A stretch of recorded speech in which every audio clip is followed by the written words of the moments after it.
Kalau kita analisa aja secara mata telanjang gitu loh, mata orang-orang awam lah, orang-orang pasar yang biasa cari uang di pasar atau dengan tenaganya itu gak usah pakai akal analisa dan segala macam. Itu kan bukan fotonya Jokowi gitu loh. Nah, apalagi hari ini melihat kondisi hari ini Jokowi jelas bukan banget gitu loh. Dengan penuh bengkak-bengkak, mohon maaf, bengkak-bengkak, pakai topi terus gitu kan, kayak saya gitu loh. Kalau saya memang dari dulunya dari keturunannya emang botak gitu kan. Nah, kalau Pak Jokowi kan enggak gitu loh.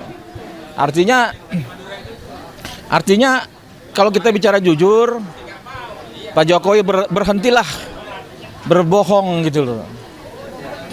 Berhentilah merekayasa ini gitu loh. Saya aktivis punya jalan juga untuk mencari kebenaran. Artinya pembuat ijazah itu kan kawan-kawan juga lah. Jadi jangan bohongi rakyat. Kalau ijazah Jokowi itu asli, sudah pasti dari dulu itu dikasih tahu. Kan hal gampang, tidak memalukan. Kalau saya pribadi terus terang, untuk meminta maaf itu nggak mungkin. Supaya saya diminta SP3 itu nggak mungkin.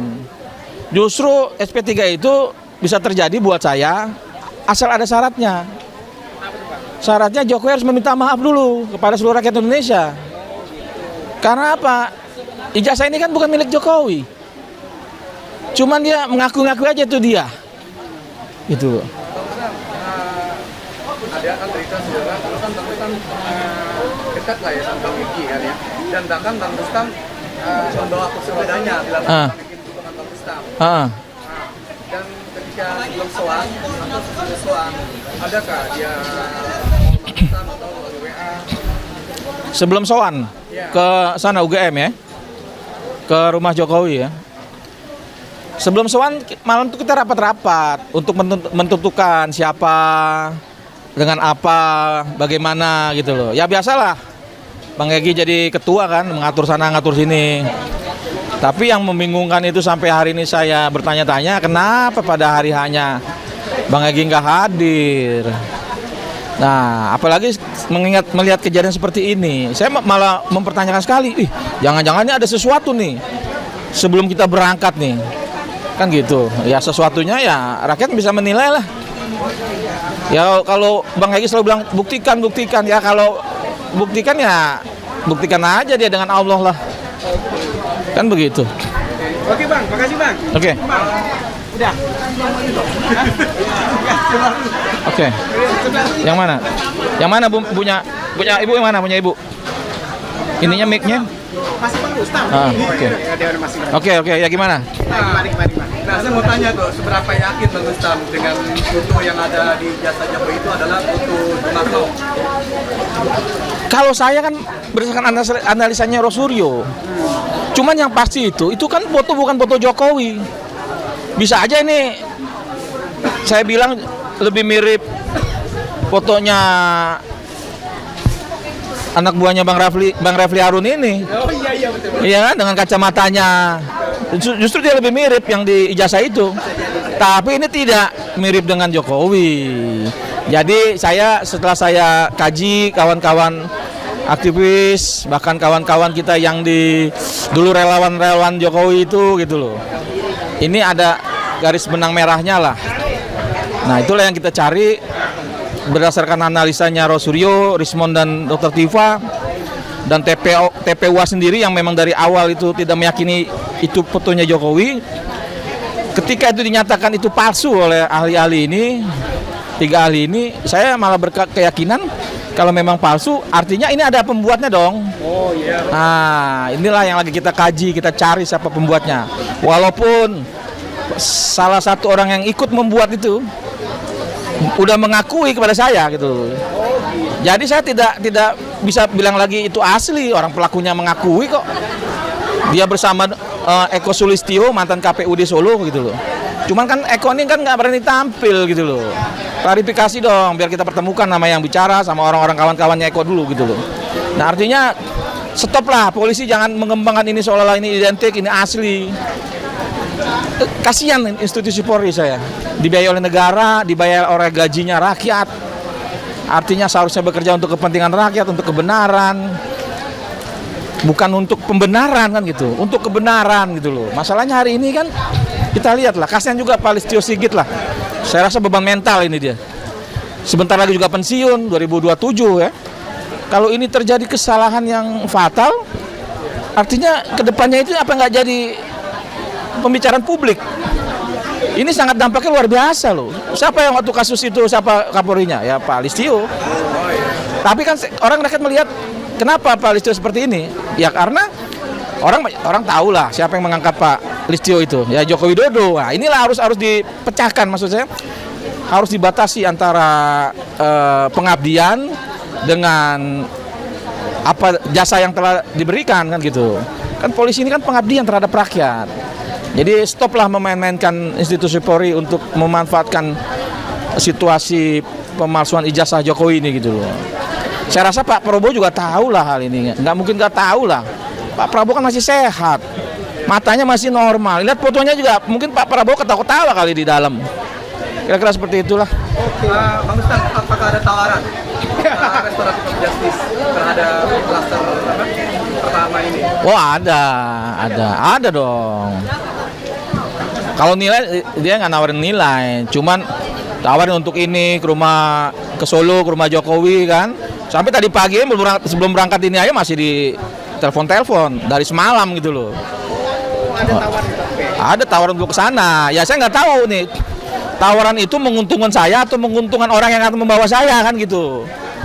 Tapi tawaran itu bukan cuma SP3 tapi berupa uang juga mungkin.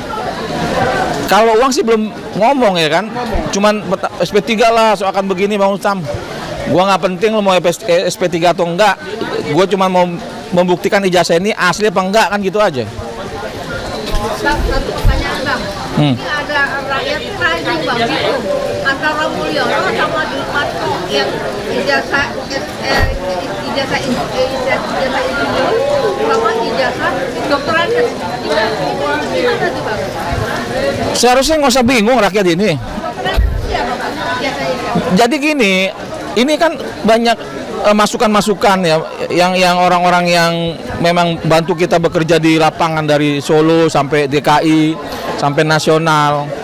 Jadi memang kata Dr. Zul itu bilang kalau ijazah itu memang Joko Widodo memang pernah kuliah kata di UGM gitu kan. Nah, fotonya itu juga foto Joko Widodo. Itu kata Dr. Zul ya. Tapi bukan Joko Widodo yang kemarin jadi presiden. Ini permasalahannya yang harus kita cari kebenarannya gitu loh. Berarti beda tuh ya, ada insinyur dan dokter. Jadi gini, saya ngomong lagi dengan Dr. Zul. Ini sebenarnya insinyur apa dokter Andes?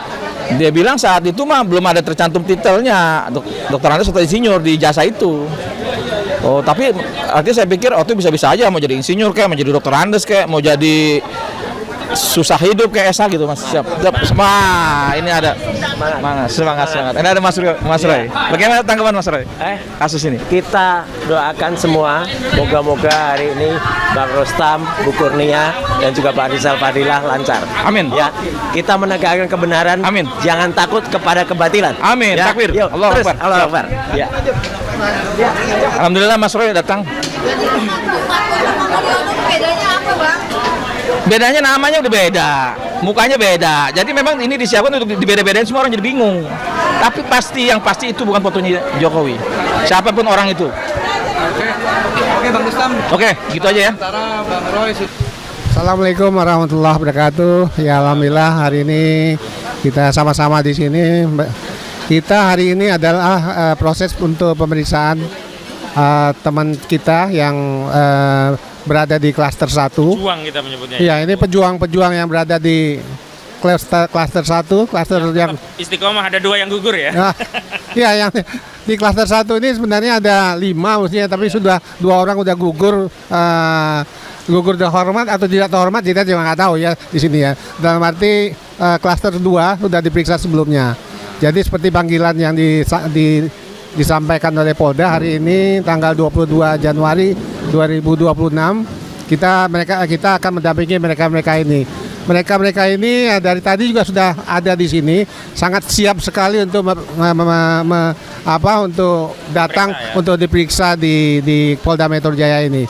Ya, kita harapkan ya tentunya sesuai dengan semangat dan perjuangan mereka, apa yang sudah mereka perjuangkan selama ini adalah bagian dari yang nanti akan mereka sampaikan adalah kebenaran. Kalau mereka adalah ingin kebenaran, tidak ada maksud apa-apa dari apa yang mereka tunjukkan pada saat proses mereka melakukan yang awalnya adalah di baris krim ya, mereka melaporkan bukan melaporkan ya waktu itu ya, yang masuk sebagai pendumas untuk mempertanyakan waktu itu ya ijazah Joko Widodo ini yang banyak dipertanyakan di masyarakat. Tapi setelah itu mereka malah dilaporkan. Ya, tentunya ini mereka akan jelaskan nanti pada pemeriksaan mereka sebagai tersangka. Tapi tentunya mereka sudah siap semuanya untuk pemeriksaan tersebut. Terima kasih. Assalamualaikum warahmatullahi wabarakatuh. Assalamualaikum warahmatullahi wabarakatuh. Bu Firka dulu, Bu Firka, biar kita jangan makan gaji buta dong. Dia makan gaji buta. pahala dari Allah gede. Jadi kasih jangan dong. Alhamdulillah kita bersama para pejuang kita Bu Kurnia dan Pak Rizal Fadila, kami membersamai dan membuat orang-orang Indonesia semua supaya tahu bahwa jangan pernah takut untuk berkata jujur. Stop kriminalisasi. Udah, cukup ya. Oke, ada lagi. Ya, baik. Saya terima kasih kepada seluruh rakyat yang terus mendukung perjuangan kami. Dan sekali lagi kami, bahas ini, seorang tolong. Bu Kurnia, Bang Rizal nanti aja ya di sana ya, Nah. Karena kami tegaskan bahwa perjuangan ini tidak sampai pada titik hari ini kalau tidak ada dukungan dari seluruh rakyat. Bahwa benar semua atas izin dan ridho Allah SWT, tetapi kami meyakini rakyat mendukung kami dan itu terkonfirmasi dari berbagai dukungan. Baik komentar di sosial media, bahkan saya mendapatkan jumlah WA yang datang melalui Japri ya, jaringan pribadi, yang semuanya pada pokoknya memberikan apresiasi, dukungan, dan doa terhadap perjuangan untuk membongkar ijazah palsu. Yang kedua, kami ingin tegaskan bahwa berkurangnya pejuang dari yang sebelumnya di klaster 1 ini ada 5, bergugur 2 pejuang. Dan di klaster 1 ada 3 RRT ya, klaster 2 ada 3 RRT, Roy, Rismon, Tifa. Dan hari ini diperiksa di klaster pertama ada Bu Kurnia Royani, Bang Rizal Fadila, dan juga Bang Rustam Effendi. Kami tegaskan bahwa taktik pecah belah yang dilakukan oleh kubu Joko Widodo dengan mengiming-imingi perdamaian dengan kompensasi restoratif justice berupa SP3 itu tidak menggiurkan, jadi nggak kepincut lah ya. Sabodoting lah kata Bang Rizal Fadila itu sabodoting. Rek SP3, SP4, SP5, SP genep 7, 8, 9. Urusan. Jadi nggak ada urusannya. Jadi karena yang jadi urusan utama itu adalah pembuktian dokumen ijazah, yang justru kalau persidangan itu dihentikan dengan SP3 lah kita nggak bisa membuktikan. Mau dibuktikan di mana? Kita sudah buktikan dengan penelitiannya Pak Roy, Pak Rismon, Dr. Tifa, nggak dianggap. Katanya semua harus di pengadilan. Dan Saudara Joko Widodo juga berulang kali mengatakan saya akan tunjukkan ijazah saya SD, SMP, SMA jika diminta oleh Yang Mulia Hakim di pengadilan. Tapi sudah ada permintaan di Pengadilan Negeri Surakarta juga tak muncul-muncul. Alasannya apa? Karena ijazahnya disita. Padahal ini kebohongan. Kenapa? Yang disita itu cuma SMA dan S1. Padahal yang dia janjikan kan SD, SMA, S1. Berarti kan SD, SMP-nya bisa ditunjukin. Iya kan? Nah, kalau memang jujur mau nunjukin ijazah. Nah, yang kedua, sebenarnya kan ijazah itu ada di polisi dan nggak bisa dibawa pengadilan Solo itu kan alasan saja, dalih lah tepatnya ya. Karena apa? Iya, Jokowi perintahkan SP3 aja bisa, apalagi cuma perintahkan bawa bukti itu ke Solo. Iya kan? Dulu aja diperintahkan buka ya. Akhirnya kan dibuka itu segelnya, walaupun melanggar KUHAP. Bisa, apalagi dokumen itu digunakan untuk pembuktian yang memang sah di pengadilan. Jadi tidak kunjung datangnya ijazah Joko Widodo di Solo itu bukan karena alasan ijazah tersebut masih disita Polda Metro Jaya, atau bukan karena alasan kuasa hukumnya pinjam bukti itu tidak dikabulkan, bukan. Pertama memang karena kebohongan saudara Joko Widodo. Kebohongan apa? Yang katanya kalau ijazah saya diminta oleh yang mulia hakim di pengadilan, nanti akan saya bawa, saya tunjukkan SD, SMP, SMA, S1. SD dan SMP kan masih di tangan Joko Widodo, karena yang disita oleh Polda Metro Jaya, yang kami lihat juga dokumen buktinya, itu adalah SMA dan S1. Dan tentu saja kalau kemarin kata Bang Egy, SP3 itu karena diperintahkan Jokowi, polisi perintahkan Kapolri, Kapolri Kapolda, Kapolda Direktur Tindak Pidana Umum. Itu saja bisa, apalagi perintahkan untuk bawa ijazah itu ke pengadilan Surakarta. Jadi saya memberi apresiasi kepada kawan-kawan di Surakarta, Pak Taufik dan kawan-kawan, Mas Bangun, siapa lagi? Pokoknya semua yang di Solo terus berjuang. Dan memang ini kawan kita ini bukan nggak mau menghadirkan, memang licik. Karena kami tegaskan ya, kalau alasannya bukti itu disita kepada Pak Taufik dan kawan-kawan yang sedang berjuang di Solo, saya tegaskan yang disita oleh Polda itu hanya ijazah SMA dan S1 UGM. Sementara Joko Widodo sempat, dan ini viral banyak videonya, menjanjikan, terutama hasil wawancara eksklusif di Kompas TV, akan dibawa ijazah SD, SMP, SMA, dan S1. Berarti setidaknya Joko Widodo bisa membawa ijazah SD dan SMP-nya dulu, baru ke S1. Terlepas memang objek yang di sana adalah S1 UGM, gitu ya. Tapi kita ini kan sebenarnya bukan melihat substansi perkara saja, tapi substansi kejujuran.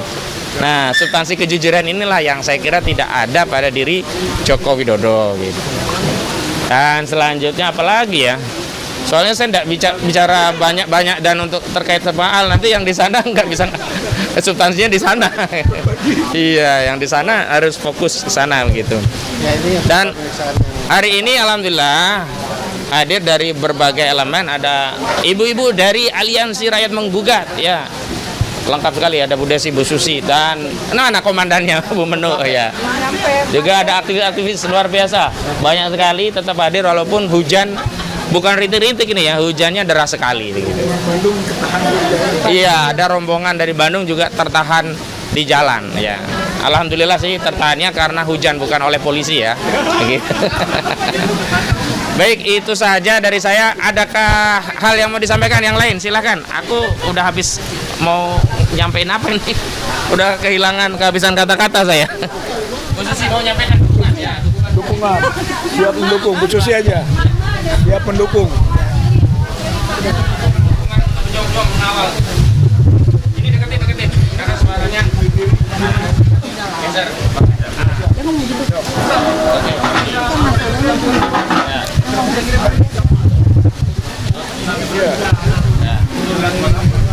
Assalamualaikum warahmatullahi wabarakatuh. Selamat pagi, salam sehat walafiat buat semua. Mudah-mudahan di hujan yang deras ini doa-doa kita terkabul ya Pak ya Ibu. Amin. Allah kabulkan. Rakyat yang terzolimi akan bahagia dengan perjuangan bapak-bapak yang ikhlas karena Allah lillahi ta'ala. Kami dari Aliansi Rakyat Menggugat mewakili Mbak Menu yang sedang OTW kemari, memberikan dukungan selalu dan doa selalu kepada bapak-bapak, ibu-ibu pengacara semua yang ada di sini agar dapat membela negara. Jangan sampai kejadian yang beberapa hari yang lalu tertimpa kepada yang lain. Semoga semua istiqomah. Amin. Doa kami selalu. Jadi sekali lagi ijazah palsu itu sebenarnya hal yang sangat gampang dibuktikan ya Pak ya. Tapi dibuat sulit. Hanya selembar kertas tapi heboh satu negara. Jadi sebenarnya saya kasihan dengan seluruh rakyat Indonesia yang dibohongi oleh satu orang. Satu orang itu membohongi seluruh rakyat Indonesia. Sehingga bapak-bapak yang hebat-hebat di sini, ibu-ibu yang hebat-hebat di sini, yang soleh dan soleha, yang istiqomah karena Allah, yang tidak dibayar membela negara, hadir selalu membela negara. Semoga saya ucapkan sekali lagi sehat walafiat untuk semua dan selalu istiqomah dalam perjalanan perjuangan melawan kezoliman. Assalamualaikum warahmatullahi wabarakatuh. Merdeka. Bang Rizal? Bang Rizal nanti aja di sana. Bang Rizal nanti aja ya. Kalau Bang Rizal bukurnya Bang Rustam di sana aja. Assalamualaikum warahmatullahi wabarakatuh. Teman-teman seperjuangan yang luar biasa. Hari ini kita niatkan perjuangan kita di jalan kebenaran ya. Meskipun kami tahu ini perjuangan bukan mudah. Tidak ada bohir, tidak ada orang besar, tidak ada uang besar di belakang kami. Tapi saya ingin lagi-lagi tegaskan ya.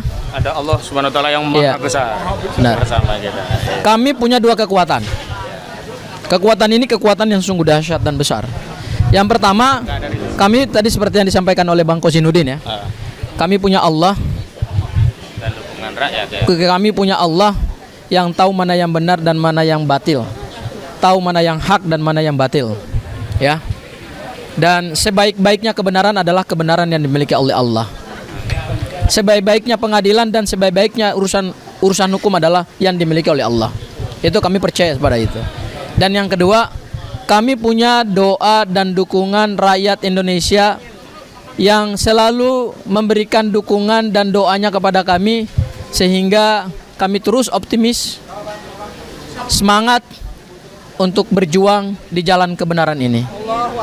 Meskipun kami tahu di sisi yang sana ada nyinyiran, ada ejekan, ada bulian, tetapi inilah risiko dari suatu perjuangan gitu ya. Dan kalau di dalam agama, Bang, ya, aku bukan ahli agama, tapi hanya mengutip satu kalimat saja. Inna amalu binniyat. Semua itu dimulai dengan niat yang baik. Iya, itu hadis Nabi ya. Baik. Itu hadis Nabi, jelas semua ini diniatkan untuk jalan kebaikan, bukan karena ada kepentingan politik, bukan karena ada kepentingan ekonomi, bukan karena ada kepentingan kelompok, tidak. Tapi semua semata-mata karena mengungkap kebenaran dan keadilan. Dan di negara yang sudah merdeka ini memang tidak mudah untuk mengungkap kebenaran dan keadilan, karena kita harus berhadapan dengan tembok kekuasaan yang besar. Tetapi kita harus yakin dan percaya bahwa kekuatan rakyat itu adalah kekuatan utama dalam negara demokrasi, ya. Oleh karena itu pada hari yang baik ini kami minta doa dan dukungan masyarakat yang mendukung kami. Kalaupun ada masyarakat yang tidak mendukung kami, nggak ada masalah. Itu hak masing-masing orang. Dan kami juga menghargai, karena tidak mungkin semua orang itu bisa kami yakinkan terhadap perjuangan ini, gitu kan? Apalagi di kubu sebelah kan ada yang juga mengorkestrasi gitu ya. Ada yang juga ada yang mendesain juga lah. Gak ada masalah, itu bagian dari perjuangan. Dan alhamdulillah hari ini masih bertahan 3 orang di klaster pertama. Karena semangat perlawanannya yang masih kokoh, mereka tidak akan digoyahkan oleh iming-iming apapun. Bahwa kemudian ada 2 tersangka yang kemudian meninggalkan pergerakan ini, perjuangan ini, itu pilihan mereka. Itu pilihan mereka. Kalaupun mereka sudah mengantongi SP3, ya kami berikan selamat. Ya, tetap kami memberikan selamat. Dan saya secara pribadi tetap mendoakan Bang Egy, mendoakan Bang Damai gitu ya. Semoga mereka tetap sehat dan mereka sukses ke depan. Tetapi sudah ada satu catatan yang mereka tinggalkan, bahwa ternyata perjuangan menegakkan kebenaran itu tidak selalu semua orang konsisten. Dan tidak semua orang itu bisa bertahan karena badannya begitu besar. Tapi ada 3 orang yang tetap bertahan di tengah badai yang besar itu, di tengah gelombang yang besar itu. Mereka tetap bertahan untuk mengarungi samudera yang luas, meskipun ombaknya besar, meskipun tantangannya besar, meskipun anginnya besar. Tetapi yakin dan percaya di ujung sana ada harapan. Ya. Karena kebenaran itu akan mencari jalannya. Saya percaya dan yakin itu. Ya, saya sebagai seorang muslim yakin dan percaya bahwa semua kebenaran dan kebatilan itu suatu hari akan terungkap. Yang benar itu akan menemukan kebenarannya dan yang batil itu akan menemukan kebatilan. Mungkin itu aja dari saya, Bang Rizal. Bagus, mantap. Ya, silakan Bang Rizal. Mungkin oke. Cukup dulu kalau gitu ya. Cukup dulu aja. Terima kasih semuanya pemirsa. Kita tutup obrolan santai ini dengan bacaan hamdalah. Alhamdulillahirabbil alamin. Demikian, assalamualaikum warahmatullahi wabarakatuh.